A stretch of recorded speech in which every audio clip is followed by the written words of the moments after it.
Howdy, everybody. So my name is Phillip Truitt. I'm one of two regional UAS specialists for the U.S. Forest Service here in the southwestern region, so Arizona and New Mexico.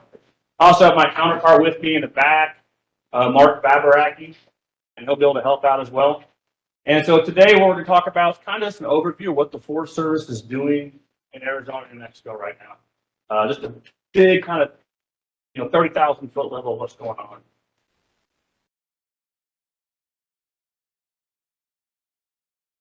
So where are we headed and what are we going to get there?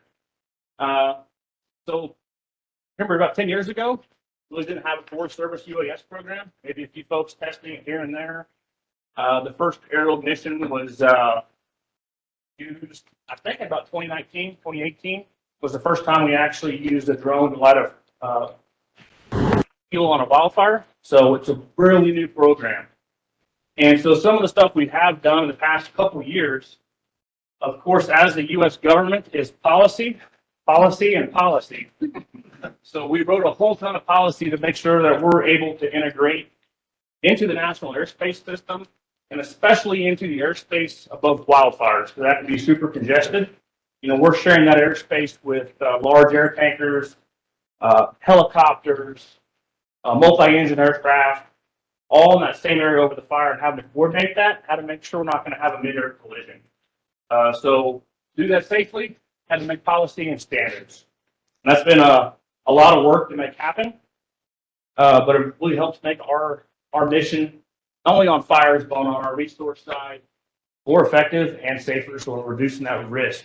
That's one of our big things, is reduce risk. That's why we use UAS, is we're not putting somebody in a manned aircraft to do that same job. So a little bit, I talked about this, I think on some side conversations. You'll hear us a lot in the Forest Service. Everything has a type. I'll be like, that's a type 3 UAS. And you're like, what is he talking about? And so for us on the fire side of the house, even on the resource side, we still call it by the same typing. So anything from a type 1 to a type 4, as you would think a type 1 is going to be that large UAS. Long endurance, our type 1 and type 2s are contracted. Some of them are catapult launched, some of them are VTOL. And then the type 3 and 4s, which are smaller drones, which I'll get into in a minute, are normally agency owned, shorter flight time, and that's the average UAS you think of that you're flying for a mission.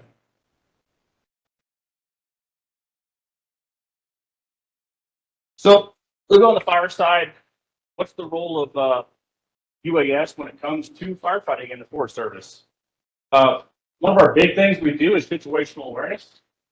Our aircraft are equipped with thermal imaging, EO, visual cameras. We're able to provide that real-time data for our decision makers on the ground. Not just to somebody in the tent, the IC's office. We're able to have a TV or another big projector out on the fire ground and show those divisions, show those firefighters what the fire is looking like. And that's good to have. We're also able to fly at night. We're over a wildfire. Our aircraft can't fly at night. It's against policy, it's safety reasons. So the UAS will provide that situational awareness at nighttime and show our folks on the ground what's going on from the air. We also do some aerial imaging, remote sensing. On the fire side, not as crazy as the resource side. It's basically snapping some photos, doing some basic mapping. It's not anything advanced. We're out there with Metashape out there, kind of north of Mosaic over the fire. It's just a real quick, simple snapshot of what's going on. The other big one is aerial ignition. I'll talk a little about that later. That's the ping pong balls we drop. Again, what makes it ideal or unique for us is we can fly day or night. We can also fly in the smoke. We use our thermal sensors to fly through the smoke of the fire, or our manned aviation can't. We can transport it anywhere on the fire and fly from there. It's typically cheaper, unless I crash it, on a fire than using manned aviation. So it's a cheaper cost overall. And our big thing is we reduce exposure to our folks. Instead of putting somebody in a helicopter or an aircraft to sit on the fire, watch the fire, we're able to use a drone in that same aspect. So the type 1, type 2 UAS I talked about, those are the large aircraft. They're contractor owned. They're typically up in the air for a while. They're flying altitude, big circles over the fire, and streaming data down. They are equipped with mode C transponders, so they can pick them up on ADS-B. For other manned aviation can see them. It's basically an aircraft with no pilot in there. Large aircraft size, everybody else can see them.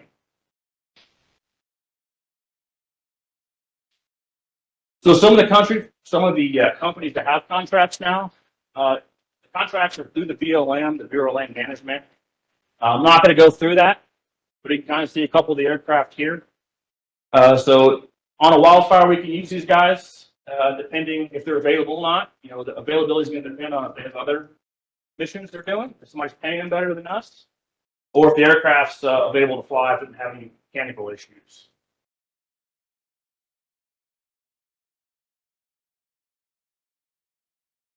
See if this will work.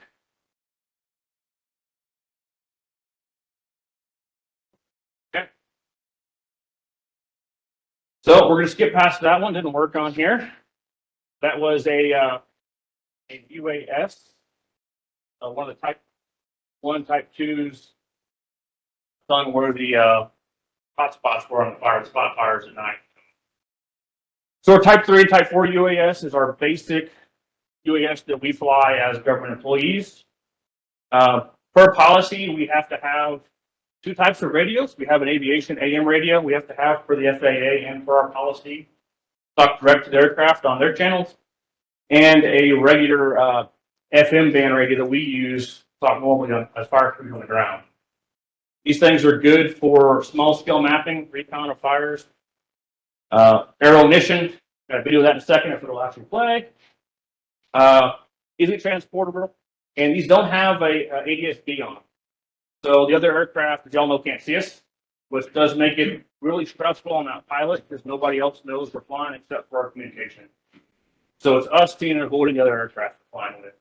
We're trying to separate either by fences, as we call it, or airspace separation.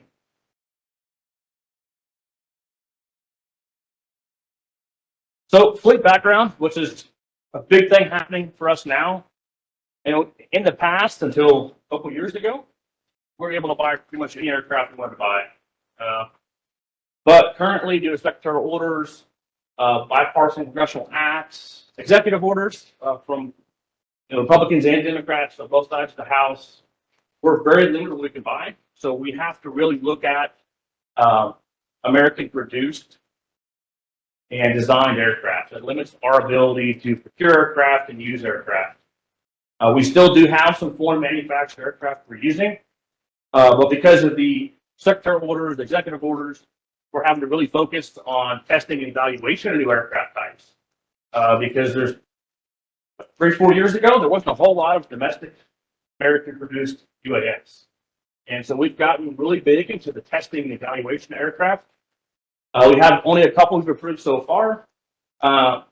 And out of all the aircraft we tested, those are the only 2 that really got close to passing anything. That's why they're here.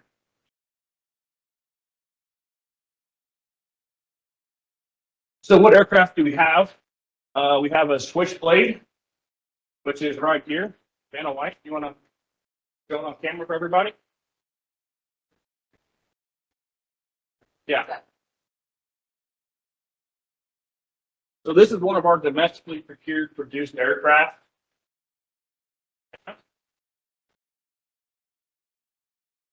It's the Bisnova Switchblade Elite. And so that's part of our process now, transitioning from that from our format aircraft, primarily DJI that we're using. DJI is really easy to use. Anybody can pretty much fly one right out of the box. It's going to fly itself. As we get to our domestic produced aircraft, they have some more capabilities to them, but they're a bit harder to fly. So it's a lot easier to crash the aircraft. They're also a lot more expensive, believe it or not. Switchblade by itself goes 16 to 17,000 without a sensor. As we get to Delta X, you can get up to 70 or 80,000 for the aircraft with the aero ignition device on it.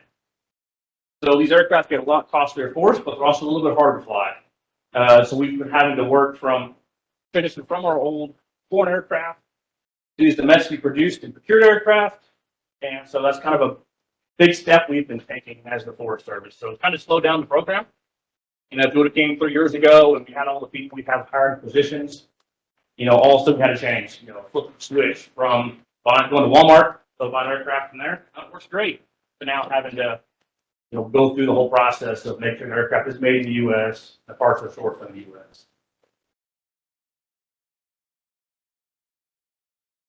So here's a couple of our aircraft that we use for aerial ignition. One is the M600. It's foreign produced. And so we're, you know, as those aircraft, made by AGIC, as those aircraft wear out, we're retiring them. We can't replace them. We can't buy new ones. And so we've gone over to the Alta X, domestically produced aircraft. But again, a lot more expensive. The battery is almost the size of a car battery for it. And so that, you know, gives a lot more power than having the smaller batteries, but it's a pain to ship, part of shipping license for hazmat. It's also a lot bigger footprint for us when we're using it for a resource mission or fire. Right now, we're just using this aircraft for our aerial ignition, but as we get updates to it, we're going to start using this for like possibly carrying a LiDAR sensor because it has that lift capacity. The aircraft with that Ignis weighs right under 55 pounds. So it's about as big as you can get without having to get outside of Part 107 to fly. So for aerial ignition, real quick talk on it. It's a safety thing. We're not putting somebody in a helicopter hanging out the side in the gunner's belt, operating a machine at low altitude. The helicopter 300-400 feet, 200 feet above the ground.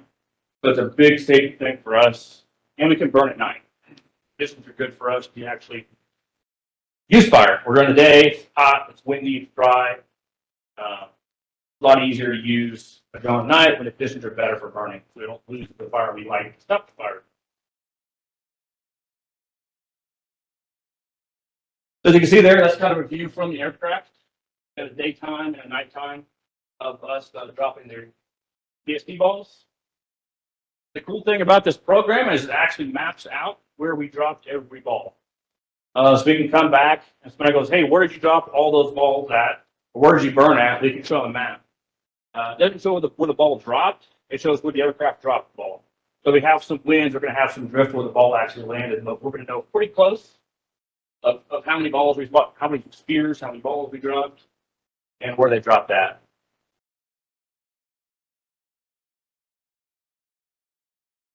Yeah, go ahead.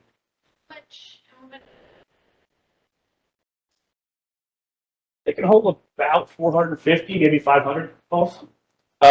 Whenever we're on a fire, what we do is we're able to bring that round of balls, we can fly it back in, we'll change the batteries, load it back up, get it back everyone again. As long as it's continuous. What is the flammable material in the ping pong ball? How did they get on fire? Yeah, so it's going to be an alcoholic glycol that injects into it. And if I get this wrong, the potassium. There you go. What do glycol injects?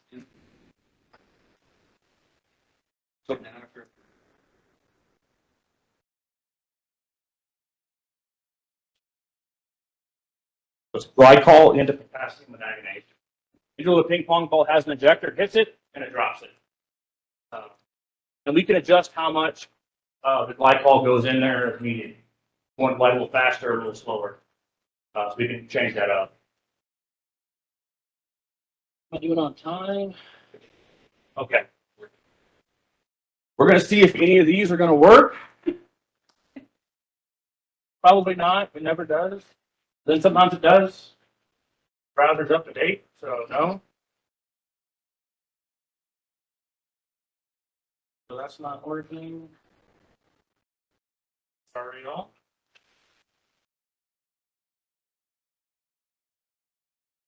There we go.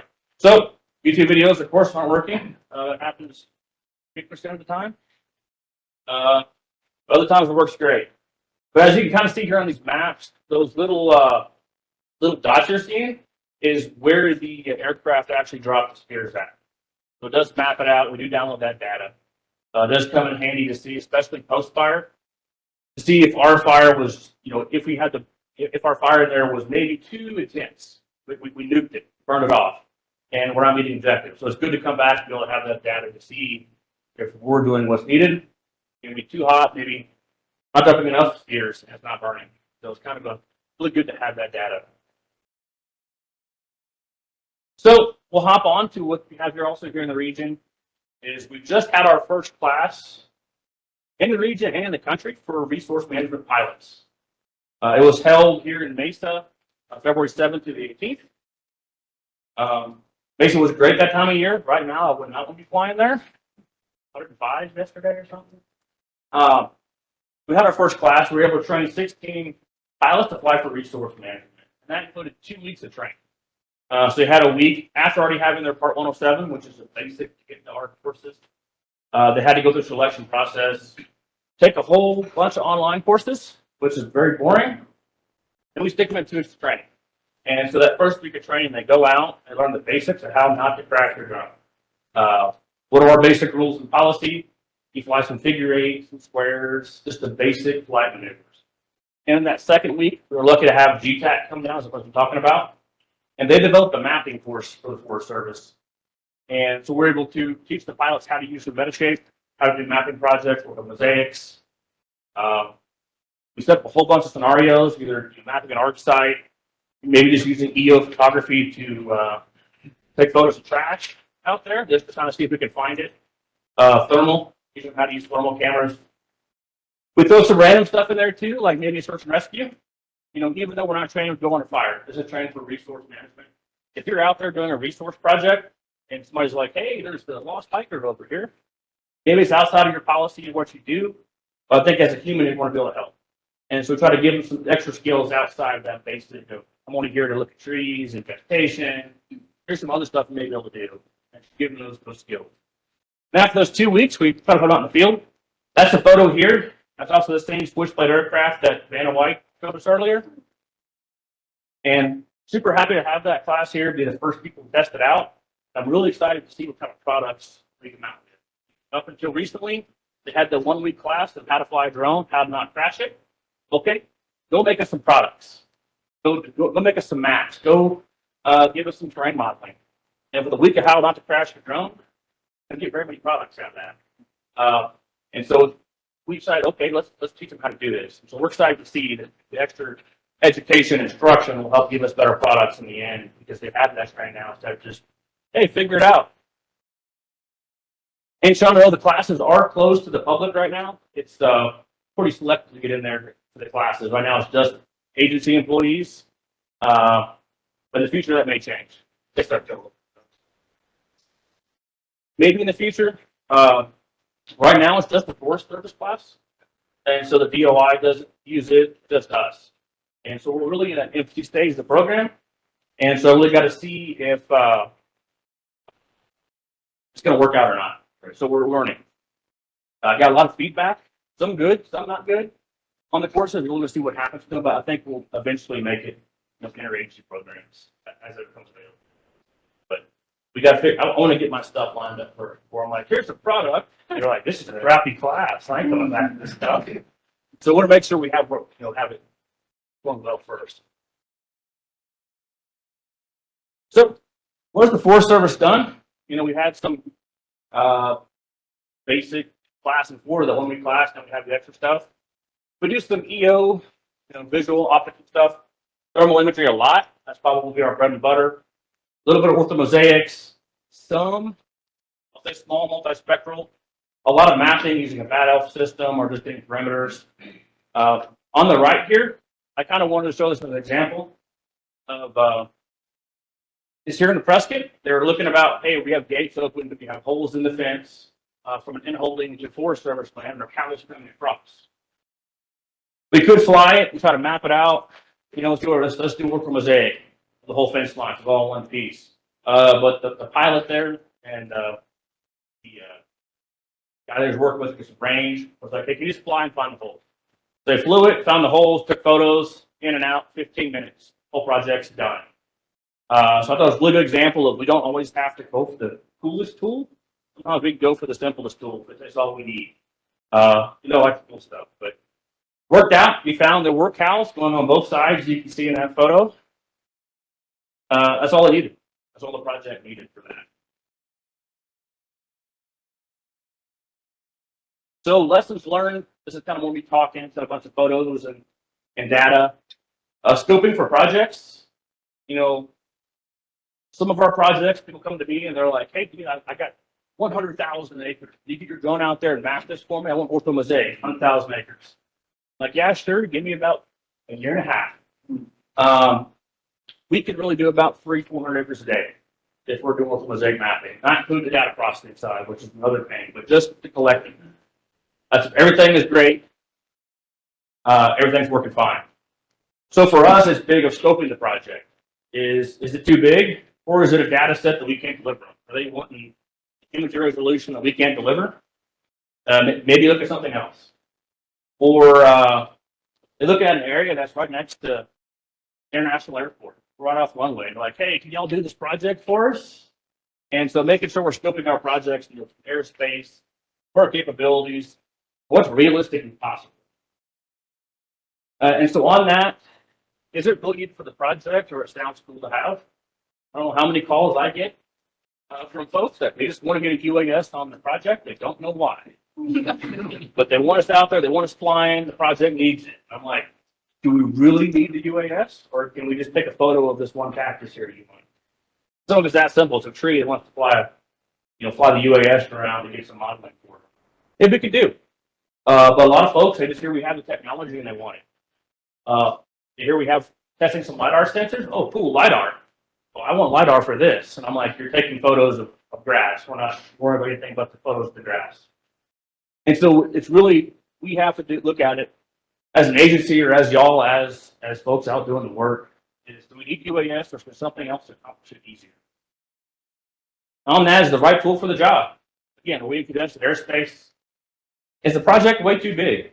Or is it to a place where I got to hike this, 30 pounds in? I got to hike 5 or 6 miles in there with it. Is that really the right tool for the job? Or maybe I'm already hiking 30 miles in, I have to carry more water and not all that extra weight. So making sure we're using the right aircraft, or saying no. The other big thing we have learned is what data is actually needed for the project. Again, we can show like all the cool sensors we're looking at, everything we're doing. Is do we actually need LiDAR data, or do we need ortho mosaic map when a photo may work? Maybe there's some low-hanging fruit. That's all we need for the project. And so we got to make sure we're working with our subject matter experts to make sure that we're collecting the right data and not just doing it to collect data. I love to fly, but every hour we put in that drone, just flying back and forth to do data we don't need is a risk we don't need to take. That's just for training of some sort. But got to make sure we're collecting the right data for them, not wasting our time, not wasting their.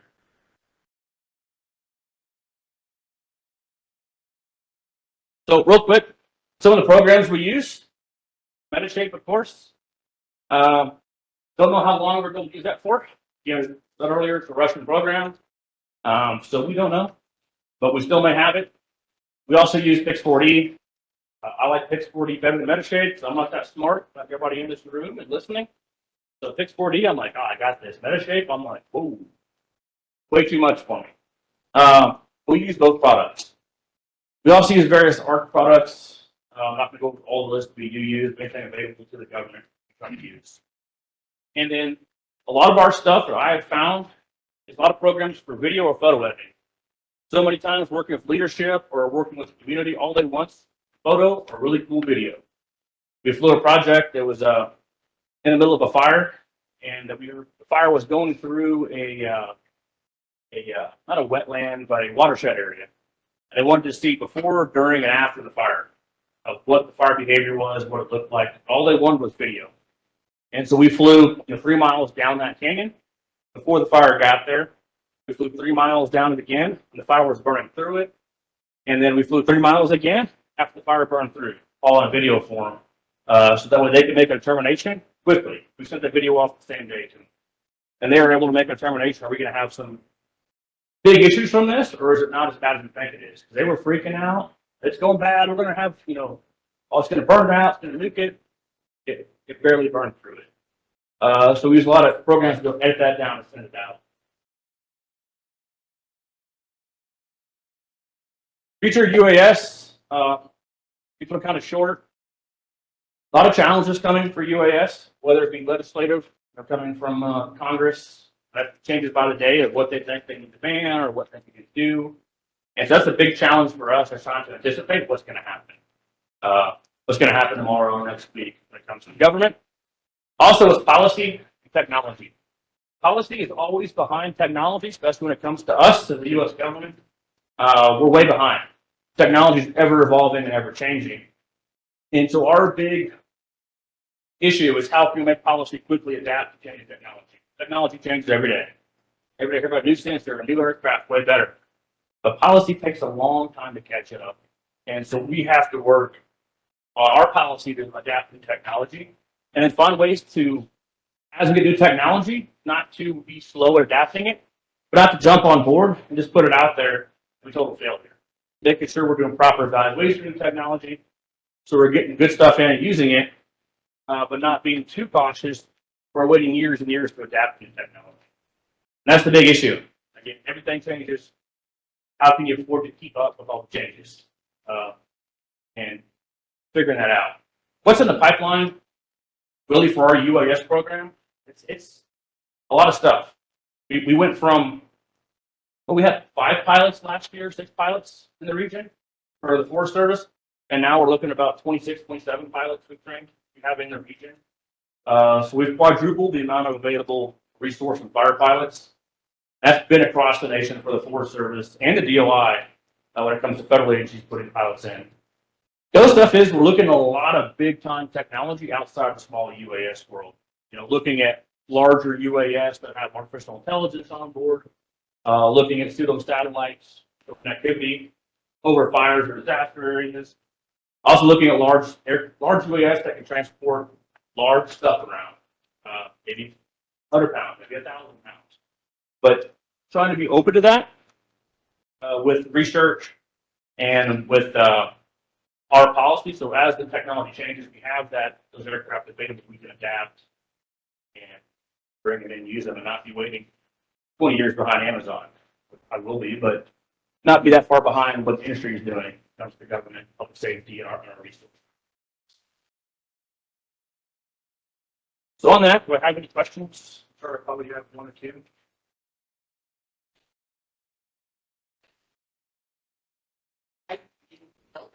Yay!